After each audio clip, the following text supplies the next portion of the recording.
Olá, seja muito bem-vinda e muito bem-vindo a mais uma edição do programa Educação em Foco aqui pela TV Câmara de Pouso Alegre, um programa que toda semana trata de educação e também sobre o que acontece no Instituto Federal do Sul de Minas Gerais, que é o parceiro na produção deste programa. Hoje a gente vai falar sobre um concurso público que está aberto e que vai contratar profissionais para o cargo efetivo, ou melhor, para o quadro efetivo do Instituto Federal do Sul de Minas. Por isso, mais uma vez, o nosso convidado é o diretor de ingressos do IF Sul de Minas, Guilherme Posidônio, que vai falar com a gente um pouquinho sobre isso. Guilherme, muito boa tarde, obrigado mais uma vez por aceitar o convite. Eu agradeço a oportunidade. O Guilherme, o Instituto publicou o edital para concurso público, né? Hoje a gente sabe que um concurso público sempre é motivo de muito interesse, porque afinal de contas é uma carreira consolidada, uma carreira efetiva, né? E esse edital, ele conta com vagas para qual área de atuação que vai ocorrer esse concurso? São vagas para docentes, para atuar em 2 campi aqui do IF Sul de Minas, em Pouso Alegre e em Confidentes. Tá certo. E para se inscrever nesse edital é necessário, obviamente, um requisito mínimo. Sim. Né? Queria que você falasse um pouquinho para a gente quais são os requisitos mínimos, porque como você disse, é para docente. Isso. Mas às vezes não necessariamente a pessoa precisa ter um curso de licenciatura, né? Às vezes existem casos em que não é necessário. Gostaria que você falasse um pouco quais são os casos específicos desse edital. São 2 vagas. Uma delas é para habilitação em zootecnista ou médico veterinário. Então, bacharelado em zootecnia ou medicina veterinária. Essa é a primeira vaga, que é destinada ao campus Inconfidentes. A outra vaga é para engenheiro civil, que é aqui para o campus de Pouso Alegre.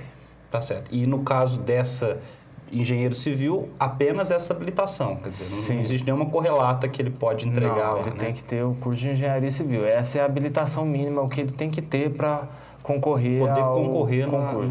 Para poder estar no concurso. Agora, como é que funciona o processo de inscrição?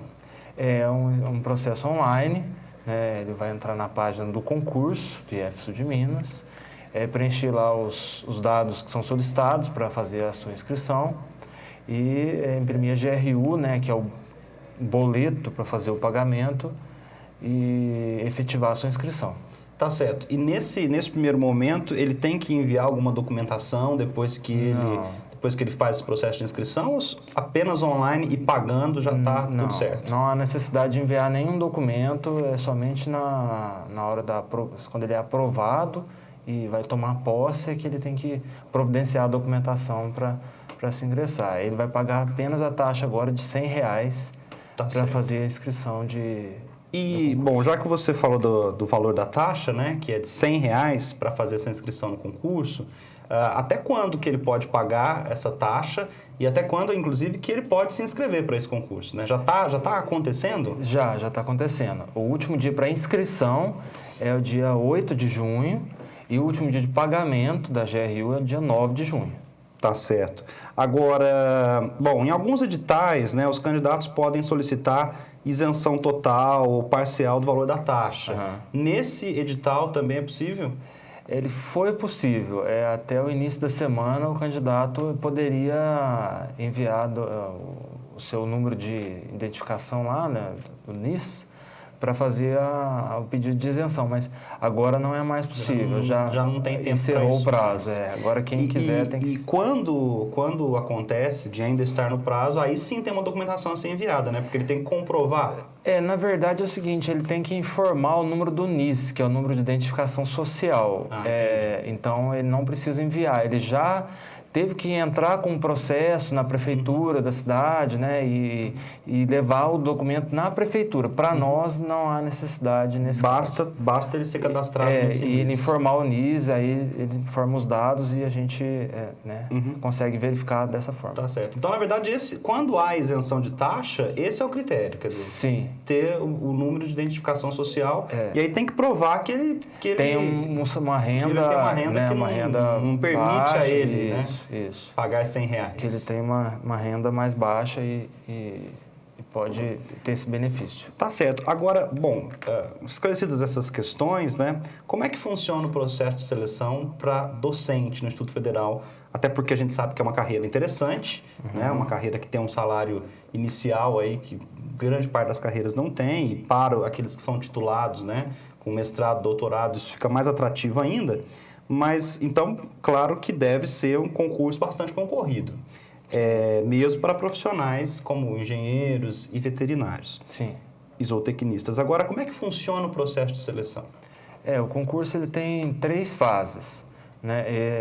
A primeira fase é a prova escrita, né? Que é uma prova que o candidato ele tem que vir aqui a Pouso Alegre fazer a prova.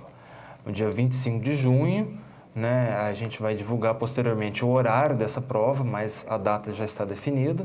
Né? 25 de junho é um domingo. Domingo, isso, cai no domingo. Certo. Então, essa é a primeira fase, ele tem que ter o mínimo de 60 pontos para ser aprovado. Né? Essa prova, ela é uma prova discursiva? Discursiva. Não é uma prova objetiva, né? Não, é uma prova discursiva, em que ele tem que responder 2 questões, que são 10 temas, serão sorteados no momento da prova 2. Ele vai responder questões relativas a esses 2 temas sorteados. Uma relacionada a um tema e outra relacionada a outro tema. Isso, dentro de cada uma das áreas. E, em alguns concursos era possível levar um material, consultar meia hora antes. Isso vai ser possível nesse concurso? Isso, é possível sim. Sorteados os 2 temas, o candidato tem 1 hora para consultar. Né? Durante essa 1 hora ele pode fazer a consulta, fazer anotações, mas depois dessa 1 hora ele vai guardar todo o seu material, aí ele vai receber a prova e ver as questões que ele tem que resolver e não tem mais consulta. Tá, mas você disse que ele pode fazer anotações. Anotações, mas assim, meramente para ajudá-lo a estudar. Tá, mas depois ele não pode utilizar. Depois ele tem que guardar essas anotações. Tem que guardar as anotações. Na hora que ele recebe a prova, é só ele a prova. Só ele a prova, não tem como consultar mais nada. E uma pergunta é o seguinte, então, para a gente entender melhor como é que funciona essa prova escrita, para depois passar para as outras fases do edital. Sim. Então, ele chegou lá, ele vai, obviamente, senta na cadeira e sorteia-se os 2 temas. Sim. Ele pode ter levado um bom material, né? Sim. Só que esse material só pode ser material físico escrito. Ele não pode levar um material digital, por exemplo. Exato. Um notebook, vou fazer consulta aqui na internet. Não é permitido. E nem pode também pedir emprestado um material. Não, também não. Ele certo. pode consultar o próprio material e não é permitido o uso de recursos eletrônicos, seja celular, tablet, qualquer recurso eletrônico. Agora, é o seguinte, por exemplo, ele vai ter 1 hora. Essa 1 hora, ele tem que pesquisar os 2 temas. Sim. E aí depois começa a prova, não volta mais. Na verdade, assim, a consulta ela é facultativa, né? Previamente ele já tem que ter estudado, ele vai consultar. E se ele não quiser estudar, não é obrigatório. Ele tem que ficar lá na cadeira, ele fica lá tranquilo, né? Agora, existe uma bibliografia recomendada no edital? Não existe bibliografia. Ele e tem apenas os pontos, resumidamente, ele tem os pontos lá que ele vai estudar. Os 10 pontos. Os 10 pontos serão de cada sorteados. área. Isso. Tá certo. Bom, mas tem que ter bastante conhecimento, né? Porque às vezes ele sabe muito 8 pontos e não sabe bem 2, e os 2 que ele não está muito por dentro é exatamente aquele que pode ser sorteado. Pode acontecer. Tá certo. Agora, depois que passa essa fase e que ele precisa de obter 60 pontos, né? Provavelmente deve valer 100 a prova. 100, né? vale 100. Ele tem que ter 60 pontos. Aí, bom, enfim, quem tem 60 pontos, passa, todo mundo que tem mais de 60 pontos passa para a segunda fase? Não. Ou só uma quantidade? São limitados a 8 candidatos. Apenas 8 vão para a segunda fase. Isso. Então, o mínimo é 60, mas os 8 melhores classificados que superaram 60 pontos vão passar para a prova didática. Se ele faz menos seguinte. de 60, ele está automaticamente eliminado. Isso. Se ele faz mais de 60, ele precisa ficar entre os 8 primeiros. Exato. Beleza. E aí, o que acontece? Então, aí tem a prova de desempenho didático-pedagógico, né, que nada mais é do que uma aula para uma banca, né, que vai ser sorteado também um tema para ministrar essa aula 24 horas antes. Né? Então, ele vai ministrar uma aula para uma banca de 3 professores que vão fazer a avaliação dessa aula dele para fazer a classificação. E aí também tem um monte de regras, né, para fazer essa aula. Sim. Ele não pode levar determinados materiais? Não, ele só pode usar o quadro, né? Não pode usar recurso eletrônico, data show, tablets, esses materiais eletrônicos. Ele então vai dar uma aula. Pode usar cartazes, materiais físicos, assim, que ele pode usar. Não sejam eletrônicos, obviamente. Né? Tá. E essa aula tem uma duração de 45 minutos? De 30 a 40 minutos o edital estipula. Tá. E aí, como é que ele fica sabendo o tema da aula? O site do concurso divulga, ele recebe? São 24 horas antes do momento, da data estabelecida para a prova didática, há um sorteio do tema, é sorteado um tema, ele vai preparar a aula daquele tema, né, ele vai apresentar. E todo mundo que passou, os 8 vão dar aula sobre o mesmo tema? Mesmo tema, exato. Certo. Sobre o mesmo tema. E aí, o que acontece nessa fase, por exemplo? Ela é classificatória e eliminatória também? Apenas classificatória? Da mesma forma. Ele tem que atingir dos 100 pontos, ele tem que fazer mais do que 60 para ser aprovado para a fase seguinte, que, na verdade, ele já entrega o documento de títulos no momento do sorteio, né? Ou, melhor dizendo, no momento do início da prova didática, ele entrega os documentos de títulos e, se ele atingiu mais de 60 pontos, ele vai ter os seus títulos avaliados. Então, se ele não atingiu, os títulos dele são desconsiderados, né? E só que a prova de títulos não é eliminatória. Então, ele não tem que fazer 60 pontos na prova de títulos. Ele pode simplesmente fazer 10 pontos, 5 pontos, enfim. Ele não vai ser eliminado. Não vai ser eliminado por ter pontuação mais baixa. Bom, aí nesse caso, aí o que vai acontecer? Então, são 3 provas valendo 100 pontos cada uma. Isso. E no final, você vai somar esses 3 pontos, essas 3 fases? Soma, mas tem os pesos. Né? A prova escrita ela tem peso 2, a prova didática tem peso 3 e a prova de títulos tem peso 1. Então, na realidade, no fim das contas, fica 200 pontos para a prova escrita, 300 para a didática e 100 pontos para a prova de títulos. Então, é interessante isso porque o candidato, às vezes, ele não tem uma titulação alta, né, como mestrado, doutorado, e às vezes ele desanima de concorrer. Na verdade, assim, o maior peso é a prova didática. Então, a metade da prova, praticamente, é a prova didática. Então, se ele for bem na prova escrita, bem na prova didática, se ele fizer as provas e atingir pelo menos o mínimo, então a chance dele ser aprovado é grande. Ele não precisa ter um doutorado para ser aprovado e tal. Tá certo. Mas, lógico, se ele tiver o doutorado, sim, ele vai ajudar. Uma pontuação maior, né? O que conta na prova de título? É só mesmo a titulação acadêmica ou tem outras coisas? Por exemplo, publicações? O que conta na prova de título? Não, a gente tem a pontuação para licenciatura, além dos títulos especificamente, né? Se ele tiver uma licenciatura, especialização, mestrado, doutorado. A licenciatura ele ganha uma pontuação, né? E se ele tem também experiência profissional ou docente, também ele vai ser pontuado por conta disso. Lá agora, na prova de títulos. Demais critérios acadêmicos, publicações, participação em congressos, isso não é pontuado. Então, licenciatura, experiência profissional e a titulação acadêmica, que seria especialização, mestrado e doutorado. Isso. E para no doutorado, porque tem pessoas que têm pós-doutorado. Para no doutorado, porque pós-doutorado não é considerado título, né? Tá certo. Bom, nós estamos conversando aqui com o Guilherme Posidônio. Ele é o coordenador geral de ingressos do IF Sul de Minas e nós estamos falando sobre um concurso que vai acontecer, né, para professores, para docentes. Então, 2 vagas, uma na área de zootecnia e medicina veterinária e a outra vaga, isso é para Inconfidentes, e a outra vaga aqui para o campus de Pouso Alegre, para a área de engenharia civil. A gente volta daqui a pouquinho, depois do intervalo, para a gente encerrar esse bate-papo. Não saia daí.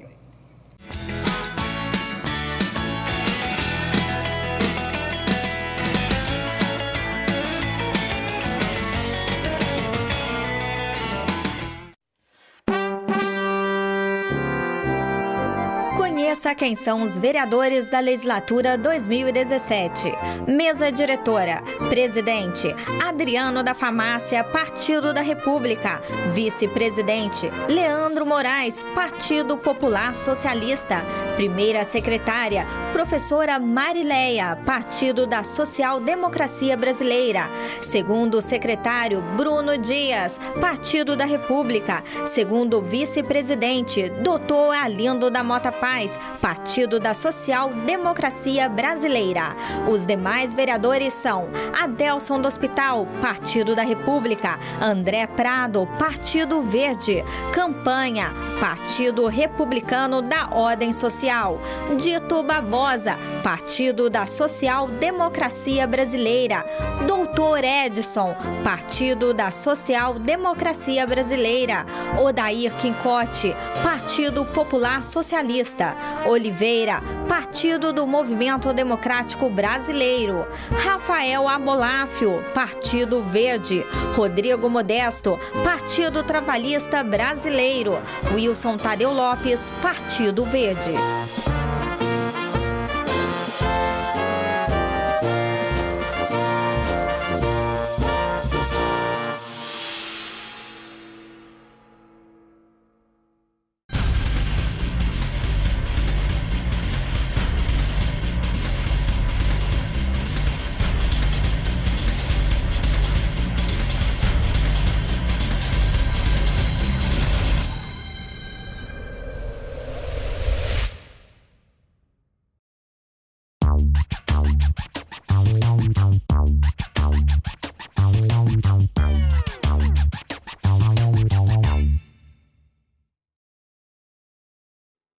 Homem que gosta de construir, mulher bonita me faz sorrir.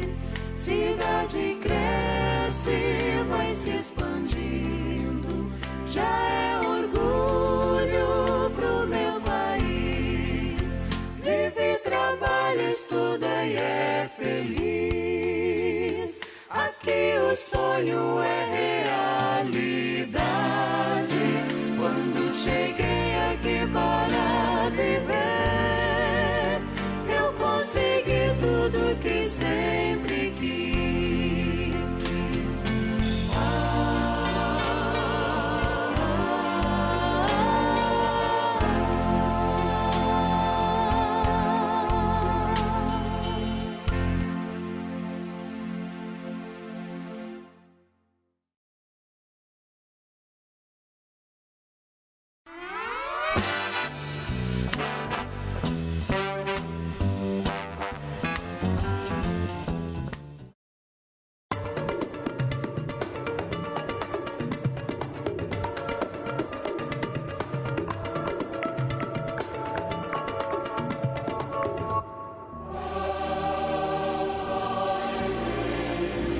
O Teatro Municipal de Pouso Alegre tem sua construção em estilo neoclássico e já abrigou um cinema, uma loja de móveis, uma rádio e uma cadeia. Suas obras foram iniciadas em 1873, a pedido da Sociedade União e Progresso, sendo seu construtor de nome desconhecido. Foi inaugurado em 1875 pela Associação Dramática de Pouso Alegre, constituída por jovens amantes das artes cênicas, que posteriormente a doaram ao município. Durante décadas, serviu a companhias de óperas e operetas vindas de São Paulo e aos grupos liderados pelo médico e dramaturgo Dr. Coutinho. Em 1930, foi alugado a Rádio Clube de Pouso Alegre. Em 1940, funcionou como cinema, Cine Íris e Cine Progresso. Em 1960, abrigou provisoriamente a cadeia pública e a delegacia regional, sob o comando do delegado Eduardo Barbosa. Em 1971, suas dependências passaram a ser utilizadas por uma loja de móveis. E somente em 1978, após reforma, ampliação e modernização de seus equipamentos, retornou às atividades culturais. Foi declarado Patrimônio Histórico de Pouso Alegre e protegido por tombamento em 1999.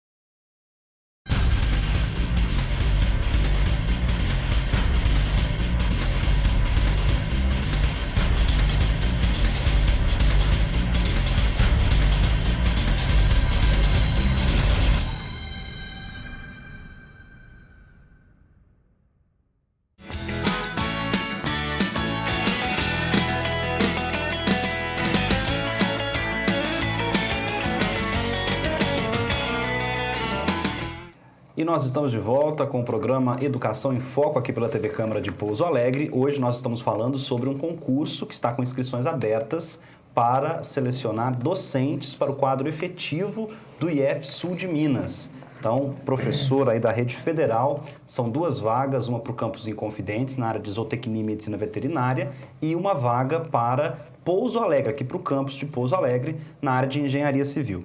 Bom, o Guilherme está conversando com a gente. Guilherme, tem alguma diferença aí na seleção para cada uma das vagas ou o processo é o mesmo? O processo é o mesmo. Tá certo. Então, a gente já explicou, né, no bloco passado como é que funciona o processo. Sim. E aí tem prova escrita, prova didática e prova de títulos. Sim. A prova escrita, quem é que elabora?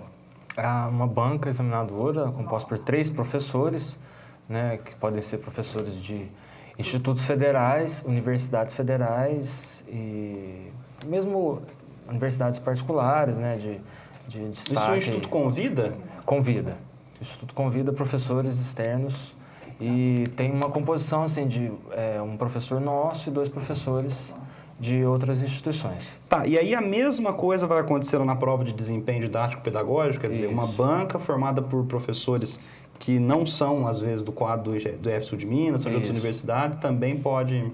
Na verdade, é a mesma banca, né? Ela começa com a elaboração da prova escrita, depois ela vai avaliar a prova didática e a prova de títulos. Então, a mesma banca dos 3 professores faz todo o processo de avaliação dos candidatos. Tá, e como é que vocês fazem para garantir, por exemplo, que não vai ter algum parente desse professor concorrendo ou que nenhum professor da banca ali tem alguma afinidade com algum concorrente? Tem algum procedimento para evitar esse tipo de problema que pode gerar depois questionamento? Tem. A gente faz uma verificação, né? Os próprios professores, né? Conversa com os professores, explica como que é o sigilo do processo, né? É feita uma avaliação dos currículos Lattes, né? Para ver se não tem publicações. Então, a gente se resguarda dessa forma, assim, de não ter vínculos que comprometam o processo, né? Os candidatos eles devem ser isentos, né? Melhor dizendo, os professores devem ser isentos para avaliar os candidatos, para ter uma avaliação né, que seja justa, né, para todos. Com isonomia, né? Isonomia. Agora, e com relação à remuneração? Quanto é que ganha um professor desse aí que vai ser contratado para essas 2 vagas? Então, como o requisito mínimo é a graduação, né, então ele começa recebendo em torno de R$ 4.400, né, de salário inicial. E pode chegar até o doutorado, que fica em torno de R$ 9.500 inicialmente, né? Então, tem uma remuneração para cada título, ela vai subindo até chegar ao doutorado, que é o teto, né, de R$ 9.500, em torno de R$ 9.500. Tá certo. E além do salário, né, que pode chegar então a 9.000 e tantos, 9.500, se ele tiver o doutorado, Sim. né? Mas lógico, se ele tiver mestrado é um pouquinho menos e tudo mais. Mas além do salário, tem mais algum benefício, algum auxílio que vem junto ali, que vai encorpar, né, os rendimentos desse candidato selecionado? Sim, esse professor ele pode ter um auxílio alimentação, né, ele pode ter um auxílio a plano de saúde, auxílio creche, auxílio transporte, né? Então há várias formas de auxílios que o professor pode, dependendo de algumas condições específicas, né? Certo. Para conseguir esses auxílios aí. E como é que qual que é a carga horária de trabalho semanal? São 40 horas de trabalho por semana, né? Em regime de dedicação exclusiva. Tá. E essas 40 horas são dentro da sala de aula? Não necessariamente. Ele tem uma parte de sala de aula, né, que são as aulas propriamente ditas, né, mas ele tem atividades também, como participação em comissões, atividades de pesquisa, atividades de extensão, orientação a pesquisas, né, a orientação a alunos que estão se formando, eles têm que fazer o seu trabalho de conclusão do curso. Tudo isso vai compondo? Isso, tudo isso compõe a carga horária de 40 horas semanais. Então quer dizer que ele não fica 40 horas dentro da sala de aula, né? Porque isso também é importante, né? Seria uma carga horária bastante elevada, né? Tá então certo. Ele compartilha vários... De outros momentos, De outros momentos também. E você disse que é dedicação exclusiva. Como é que funciona um regime de dedicação exclusiva? Então, como o próprio nome diz, ele tem que ficar prestando atividades somente aqui no IF Sul de Minas. Ele não pode ter um emprego paralelo aqui em outra instituição ou outro emprego, enfim, ele não pode trabalhar fora do IF Sul de Por Minas. exemplo, um médico veterinário, ele não pode ter um pet shop, por exemplo, ou dar consultas veterinárias. Não. O engenheiro, por exemplo, ele não pode ter uma construtora e trabalhar no IF Sul de Minas. Então, ele tem que... Aí é uma opção que ele tem que fazer, né? Isso. Bom, esse concurso ele vai ter uma validade, porque às vezes a pessoa não fica em primeiro, é uma vaga só. Isso. Né? Mas às vezes a pessoa não fica em primeiro, mas ela pode ser chamada depois? Pode. Ele tem uma validade de 2 anos, prorrogáveis por mais 2 anos. Então, é assim, o candidato ele pode ficar homologado, que a gente chama, que seria uma lista de espera, né? Durante esse período todo ele pode ser chamado. Então, são 5 candidatos que são homologados para cada uma das vagas, né? Então, eles podem ficar aí à disposição da instituição, né, durante esse prazo que a gente falou tem possibilidade de ser chamado, né? Tem possibilidade seja pela de ser desistência de um, ou às vezes até pela abertura de uma nova vaga naquela mesma... Exatamente. Agora, a gente sabe que a gente está num momento que...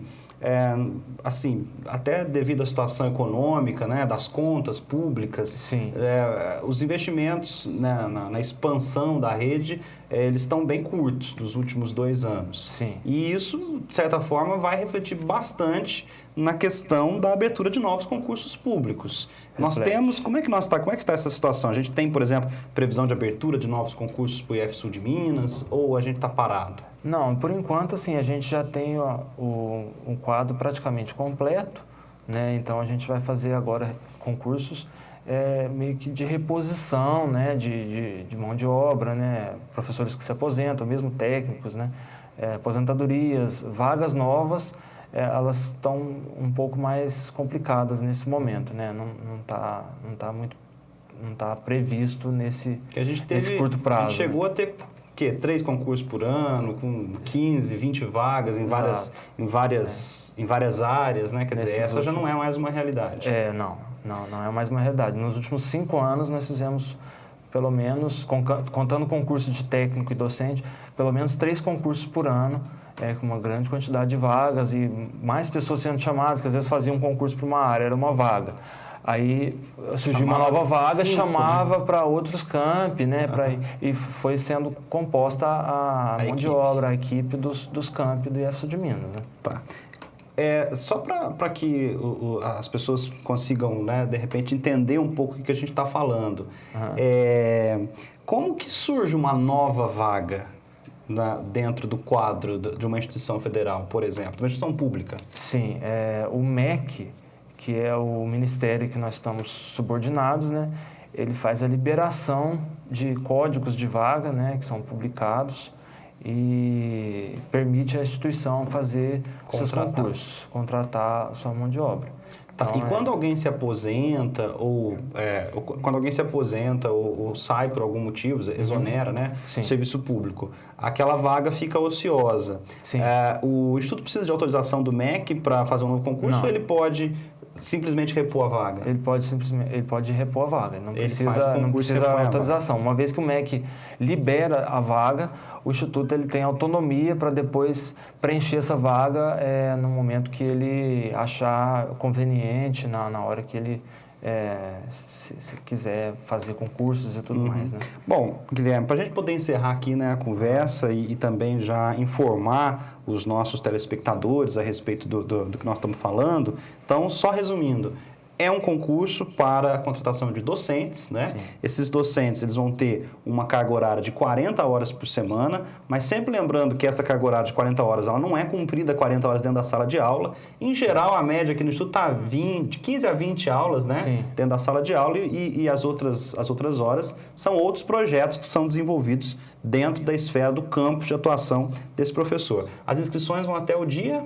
8 de junho. 8 de junho no site do Instituto até o dia 9. E no site já consegue lá o edital, site né? concurso do IF Sul de Minas, ele tem Ele vai digitar ifsuldeminas.edu.br, vai aparecer uma tela roxa. Isso. E ele pode clicar em concursos nessa tela, né? Exatamente. Tá certo. R$100 é a taxa de inscrição. Isso. E são 3 fases, né? Uma prova escrita, uma prova didática e uma prova de títulos. Exatamente. Tá certo, Guilherme. Muito obrigado pela sua participação e pelos esclarecimentos aqui. Eu que agradeço a oportunidade, a gente está à disposição para esclarecer as dúvidas de algum candidato que desejar. Tá certo, é o telefone da diretoria de ingresso, né? Pode ligar lá, né? Qual que seria? 3449-6150, que é o telefone da reitoria do Instituto, né? Que e aí passa lá para o ingresso. Para nós, tá bom? Tá certo, então. Obrigado, Guilherme. E a você que nos acompanhou também, muito obrigado pela sua audiência. A gente volta na próxima semana com mais um Educação em Foco. Um abraço e até lá.